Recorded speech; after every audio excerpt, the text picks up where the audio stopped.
Hello, hello, and welcome to the Gothic Jungle.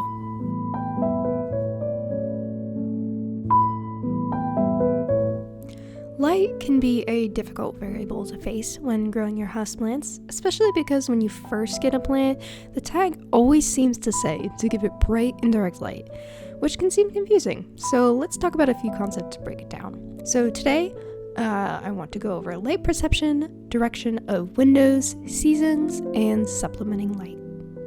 So my first example to get us started is with this philodendron Brazil that I have here.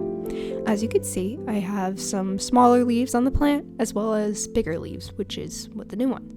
Now, this might be a bit of an obvious concept, but if you give your plant less light, you're more likely to get smaller leaves, but if you give it more light, it'll get bigger leaves. However, you don't want to risk burning your plant, harming the leaves, or just overwhelming your plant so it might get sick and die. So that brings me to my first concept, light perception. So let's start with the way we perceive light.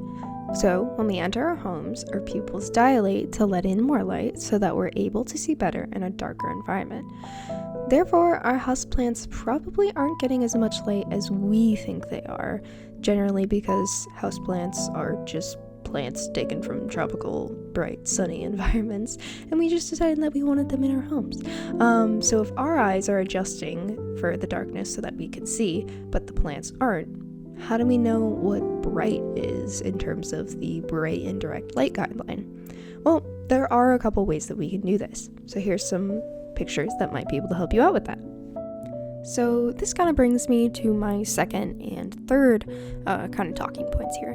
So first we have window directions. So this is the north-facing window, and our goal is to look here at that bright indirect light circle, bright light to medium light.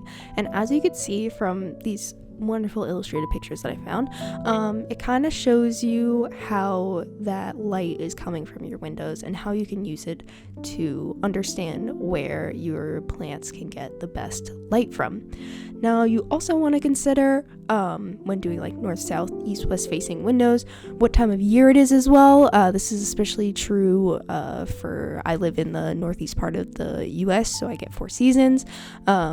So that I have like the growing season in spring and summer, which is when I notice that my plants are getting a lot of light and they're growing very quickly. And then in the fall and winter season, that growth kind of slows down, which then brings me to my fourth point, supplementing lighting with grow lights. So as you can see, this is my brand new setup. I just got this shelf, and I got this grow light here. It's a very nice one. For my birthday a while ago during the summer, but grow lights are a really great way, especially as you kind of get into the colder seasons, to supplement light. And then I have this Soltec light here that I also just bought because they were having a sale, so I was like, yeah, I'll buy it, which I'll do a review on later.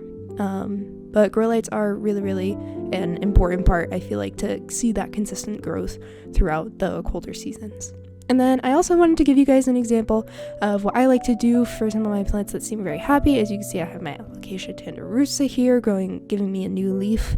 Very beautiful. I'm very excited to see that one come out. Hopefully it's nice and big. And then my philodendron, I think this is varicosum, very velvety. It's my newest plant in my collection. Very cool, but she is also giving me a new leaf that I'm excited to have, and with the red backing too, very gorgeous. But these plants are about, I'd say, like 2 to 3 feet from my window.